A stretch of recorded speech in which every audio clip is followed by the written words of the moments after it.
people stopping staring. I can't see the faces, only the shadows of their eyes. There's a new stanza today in the disappearance of The Poet, a U.S. cargo ship that vanished with a 34-member crew in October. Published reports say Scotland Yard and investigators in this country are checking the possibility that the Poet was hijacked at sea, taken to Iran, and its cargo of corn exchanged for heroin. Those reports say New Jersey mobsters were behind it, but investigators on both sides of the Atlantic refuse to comment.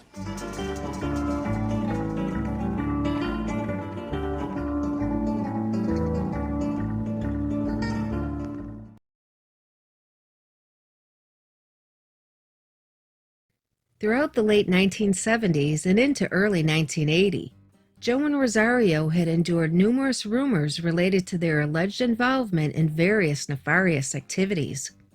In January 1981, just 2 months before Joe was set to go on trial, anonymous law enforcement sources started the rumor mill once again, and this time it was a blockbuster. On October 24, 1980, after leaving a Philadelphia port, a U.S. cargo ship by the name of SS Poet vanished in the high seas. It was headed to Egypt with a 13,000-ton shipment of corn. This happened towards the end of the U.S.-Iran hostage crisis, in which 52 American diplomats and citizens had been held hostage in Iran since November 1979 until they were freed on January 20, 1981. 1 hour after Ronald Reagan took office after defeating Jimmy Carter in the U.S. presidential election. When the SS Poet couldn't be found after a massive search at sea, DEA officials leaked information exclusively to the New Jersey Courier-Post, which published their story on January 18, 1981. The source told the newspaper that the 522-foot cargo ship had been hijacked by the Gambino brothers, along with 2 well-known Middle Eastern drug smugglers, in an attempt to smuggle Middle Eastern heroin out of Iran back to the U.S. The newspaper had been provided with classified cables between Scotland Yard and various U.S. federal agencies alleging that Joe and Rosario were the suspected masterminds of the hijacking plot, which was conceived as a way to replace the heroin that had been seized in Milan in March 1980. When questioned by a reporter about the validity of the high seas piracy, a National Transportation Safety Board spokesman said, "Incredible? Yes. Impossible? No. It's as good a conclusion as any of us has." However, the day after the Courier News printed their story, DEA officials went into overdrive, claiming that the investigation had been closed at previous December after their London source had been found unreliable. A few days later, though, the same DEA spokesman changed his story, telling news media that the investigation wasn't actually closed until January 19, 1981, the day after the story was published in the Courier-Post. The spokesman declined to provide any further details, and the incident and accusations were never brought up again. As a side note, the SS Poet was later believed to have been lost at sea due to a massive storm in its path that generated winds between 35 to 50 knots and waves 12 to 22 feet high, not because of a villainous hijacking plot conceived by Joe and Rosario Gambino. But the blockbuster sensationalism surrounding Joe and Rosario wasn't about to end anytime soon.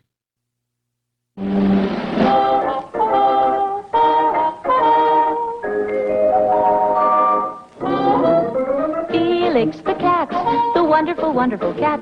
Whenever he gets in a fix, he reaches into his bag of tricks. Felix the cat, the wonderful, wonderful cat.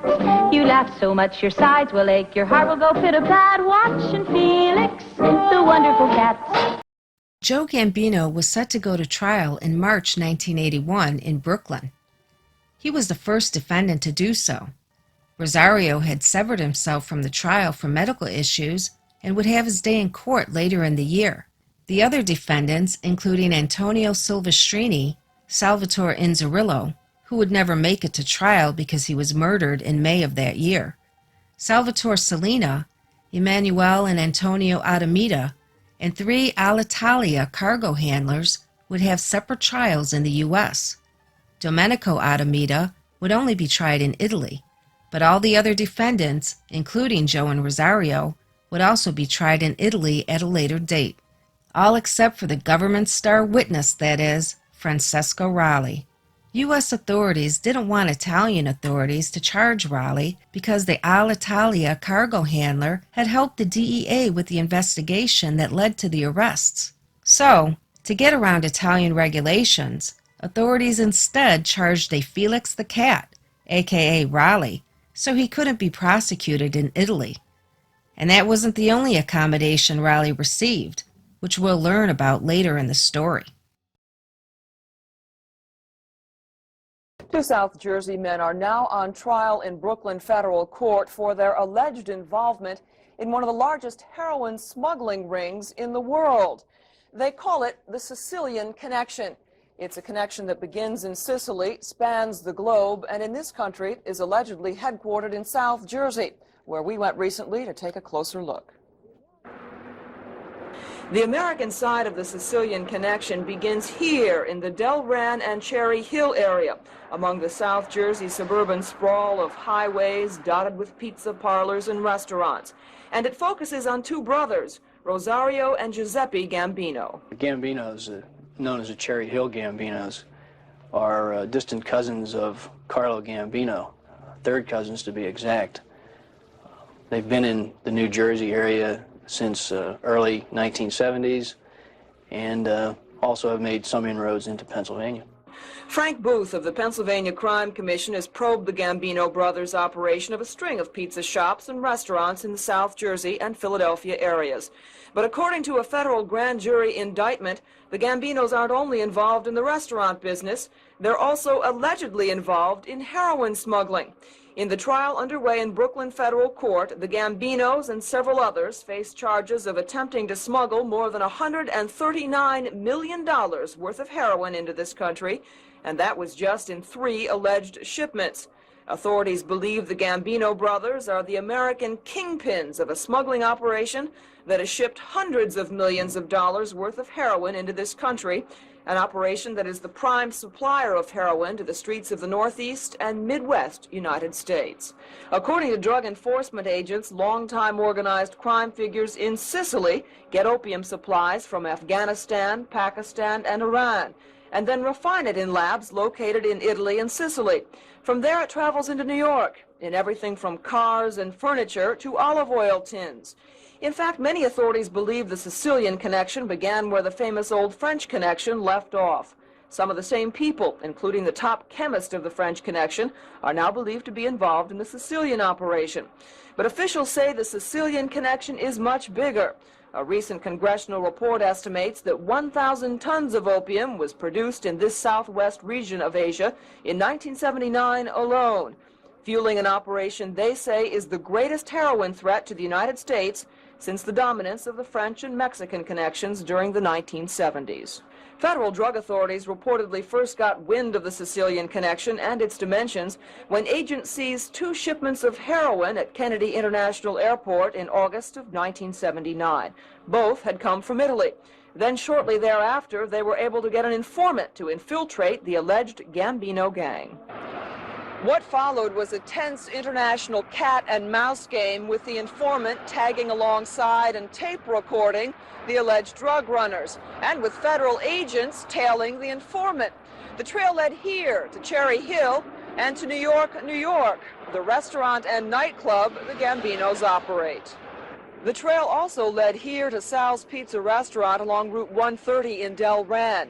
It's operated by the Gambinos, and law enforcement officials say it's long been a popular meeting place for the Gambinos and their associates. Law enforcement officials declined to talk to us on camera about the drug charges against the Gambinos, fearing they might prejudice the case. But Frank Booth was able to talk about the Pennsylvania Crime Commission report released last year that cited the Gambino brothers among organized crime figures involved in the pizza industry. The Gambinos have a small role in that industry in that they have had pizza shops in the Philadelphia area, in Camden, New Jersey, even in the state of Delaware. A number of fires of suspicious origin have plagued some of the Gambinos' operations and pizza shops in general, but but Booth declined any specific comment. Arson is a problem. It's prevalent in that industry, and I really think we better limit it to that at this point. What our investigation did find, again speaking more broadly, was that there was excessive skimming of profits out of the pizza shop industry, which developed, as a matter of fact, in the early 70s when many other fast food businesses developed.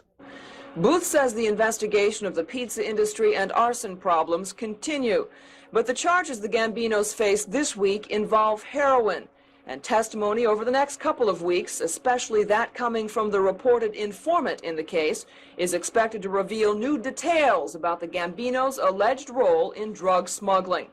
The Gambinos, along with the several cousins and other alleged conspirators on trial with them, face up to 15 years in jail and fines of $25,000. The informant in the case, it turns out, is a cargo employee for Alitalia Airlines and a Sicilian native. He reportedly tape-recorded the Gambinos secretly. Still, federal authorities say this international drug ring is so well-entrenched and so lucrative that even if the current case against the Gambinos and 12 others is successful, it may be only one small nick in their efforts to sever the Sicilian connection.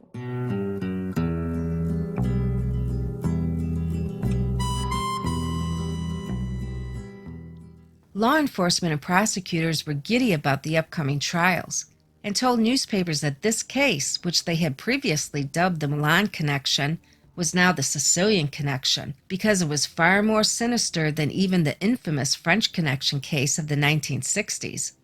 They also added to the sensationalism by telling media outlets that during the investigation, gang members became confused about what was happening to their heroin shipments, causing them to cast doubt on one another. Sources said the gang members took drastic steps to discourage squealers, including the near strangling of one of the defendants who was strung up in the rafters of a home with a rope around his neck. The investigation had been a joint effort between the U.S. and Italy, which began in December 1977 after DEA officials confiscated a shipment of heroin that had been hidden in baby powder containers packed inside 2 suitcases. They had only discovered it because the suitcases lay unclaimed at the terminal's luggage carousel.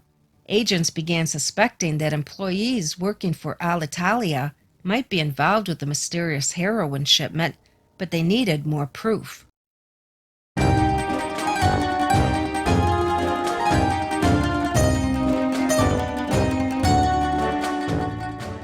In August 1979, the DEA caught a break and got their proof. They had seized a 1-pound shipment of heroin packed in cartons addressed to Maria Cantali in New York, who never picked up her packages because, according to law enforcement, she didn't exist. 2 weeks later, another shipment arrived for the same person, which the DEA quickly confiscated. After a bit of sleuthing, agents tracked down John Aguido, an Alitalia cargo handler who admitted he was involved in a transatlantic smuggling ring and agreed to cooperate with authorities. He told the agents that he and 2 other handlers, Francesco Raleigh and Paul Zanurco, were being paid $10,000 to move the boxes to a shelf in the airline's terminal where drug-sniffing dogs couldn't smell them. Aguido also told the agents that when the heroin vanished, he and the others were interrogated by the men in charge of the smuggling operation, including Rosario Gambino, Salvatore Inzerillo, and Antonio Silvestrini. After hearing Aguido's story, the agents then approached Raleigh, who also quickly agreed to cooperate.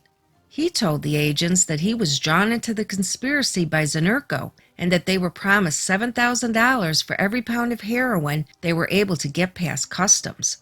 However, only Raleigh agreed to testify and assist the case further in exchange for a promise to be placed in the Witness Protection Program. But this was enough to allow prosecutors to present their findings to a secret grand jury and get the ball rolling in trying to bring down the Gambino brothers and others involved in the sinister drug smuggling conspiracy.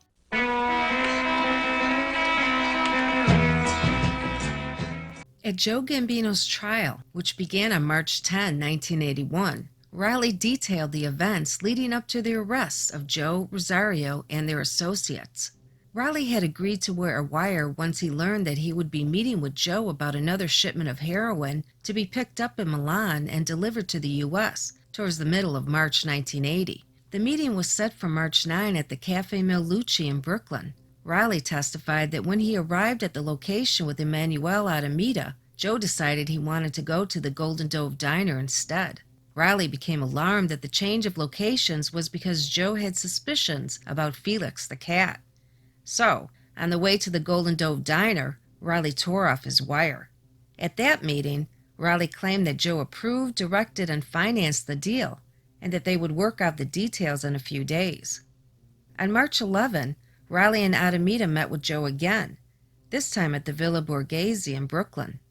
Raleigh claimed that Joe wanted him to travel to Milan with Adamita to supervise the shipment. For some reason, Raleigh wasn't wearing a wire during this conversation either, but agreed to go to Milan. Accompanying him, unbeknownst to Adamita and the others, would be 3 undercover DEA agents. And then, just like a Hollywood movie, the drama intensified. What does it matter to you? When you got a job to do, you gotta do it well.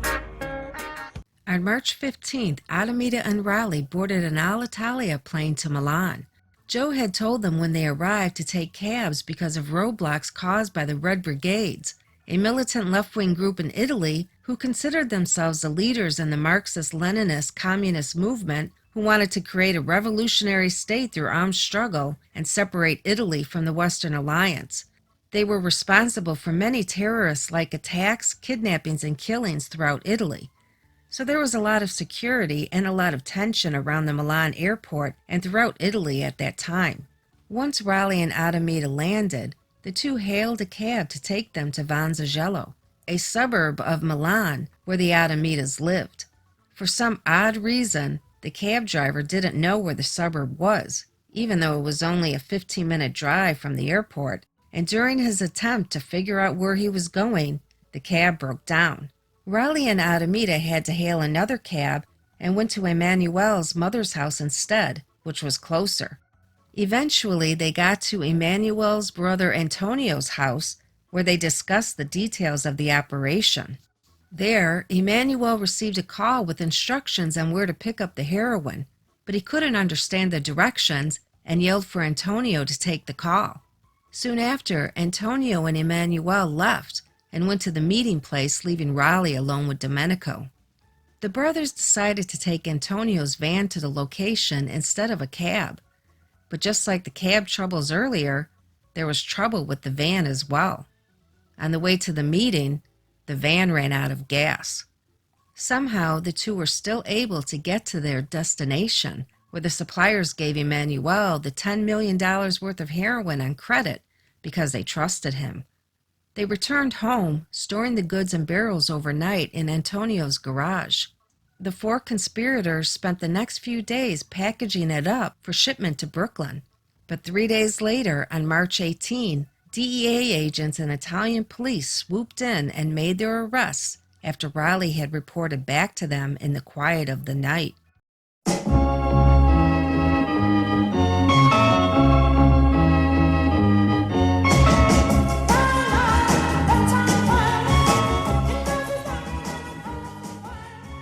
During the defense's cross-examination during Joe's trial, led by Salavina and Gustav Newman, the jury learned a few details that Raleigh had left out of his story. He admitted that he received a $9,000 reward from U.S. authorities in exchange for his help with the case. In addition, he was also being given $1,400 a month from the U.S. government because he was a protected witness, even though he wasn't yet in the WITSEC program. Jurors also learned that Raleigh had once filed a fake insurance claim after arranging to have his car stolen and destroyed in order to collect $9,000 in insurance money.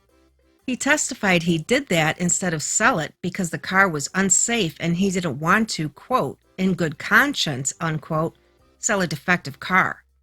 The supervisor at Alitalia was also called to the stand by defense counsel and testified that Raleigh had a reputation of being untrustworthy and had even been caught stealing shoes from the baggage terminal.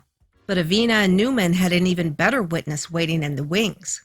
Before the defense's final star witness was called, however, U.S. District Attorney Mark Summers wanted the jury to view a 50-minute interview with Emanuele Adamita that Summers and Avina had conducted in Italy before an Italian judge. U.S. District Judge Edward Nehar decided he wanted to view the tapes himself first, before allowing the jury to see them. He came back to the courtroom shortly thereafter and admonished the prosecution, telling them that he stopped the tape after 15 minutes because not only was it difficult to understand, but it had no relevance to the case. But Summers had a different view. He told the court, "Mr. Adamita looks very bad in his demeanor. That's why the government agreed to the videotaping. We wanted the jury to see and hear him." Despite the fact that the tapes had no relevance to the case, the judge agreed to allow the jury to view them with transcripts later in the jury room. The next day, the defense's star witness took the spotlight.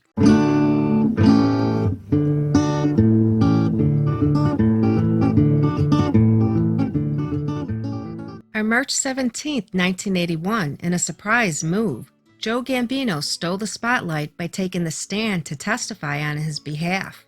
The story he told was quite different than the one Raleigh had relayed earlier in the trial. Joe told the jury that he and his family had gone to Brooklyn on March 9, but for Sunday dinner with his mother, not for a heroin smuggling summit.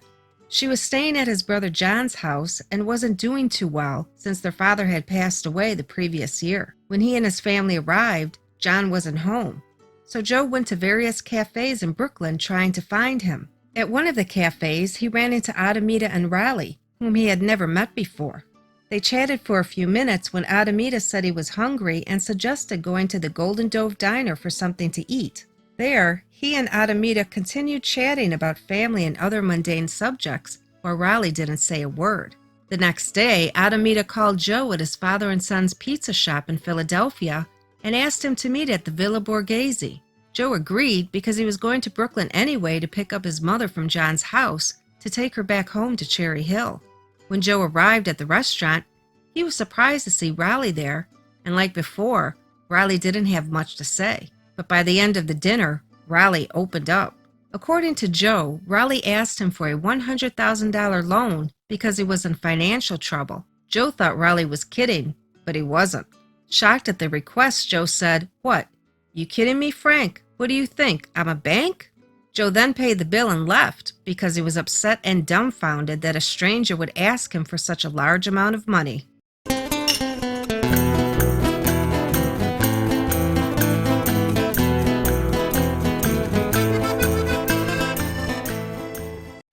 On March 18th, the lawyers for both sides made their closing arguments. The defense said Raleigh was a scum of the earth who would sell out his own mother to stay out of jail and masterminded the entire scheme on behalf of the government. Summers countered, telling the jury that Giuseppe Gambino is the man who had the brains, the man who had the money, the wherewithal, and the connections to make the scheme work. The jury, comprised of 7 women and 4 men, took it all in and deliberated for less than 2 hours. The verdict? Not guilty. Exactly 1 year to the day after he was arrested, Joe Gambino was acquitted of all charges. After the verdict was read, the handsome and charming Sicilian warmly smiled and whispered thank you to the jury. Later, as he was leaving the courthouse, he told the Courier-Post, "I feel much better that the truth is out. I want to see big headlines in the Courier-Post saying Giuseppe Gambino not guilty." Throughout the trial, Joe had been accommodating and friendly with many members of the press, even joking with one reporter by asking when he'd be on the news so he could tell his family to videotape it. Giuseppe Gambino had fought the law with facts and integrity and won. But would Rosario have the same outcome? Stay tuned. The owner of a South Jersey and Philadelphia pizza parlors has been acquitted of charges that he is the one kingpin of a multi-million-dollar heroin smuggling ring. Giuseppe Gambino of Delran was found not guilty today after a 2-hour deliberation by a federal court jury in Brooklyn. A federal indictment had charged Gambino with attempting, along with a number of others, to smuggle $139 million worth of heroin into this country in 3 shipments. Federal authorities had charged that Gambino is part of the so-called Sicilian Connection, the prime supplier of heroin to the Northeast and Midwest United States. This is the end of Part 4 of the Cherry Hill Gambino Series. Part 5 is coming soon. We'd like to thank everyone who has enjoyed the series so far, especially Tracy Tobin, I2A, Stone Lingo, and Paul G., Mobfax, and others we haven't mentioned. Your interactions with us make it fun to put the series together, so thank you. And please, everyone else, we also encourage you to interact with not only us, but also each other on the channel. If you haven't already, be sure to like and subscribe and hit the notification button so you don't miss the next episode of Mob Fireside Chat. And please leave a comment and let us know your thoughts on this part of the Cherry Hill Gambino saga or any of our other mob tales. We do try to interact with everyone. You can also visit us at thenewyorkmafia.com and indulge yourself in our vast library of tales from the underworld. And follow us on Instagram, Twitter, or Facebook to stay up to date with everything new that's happening in the Button Guys media world. Until next time. A salud. Grazie. A salud. A salud. A salud. A salud. A salud.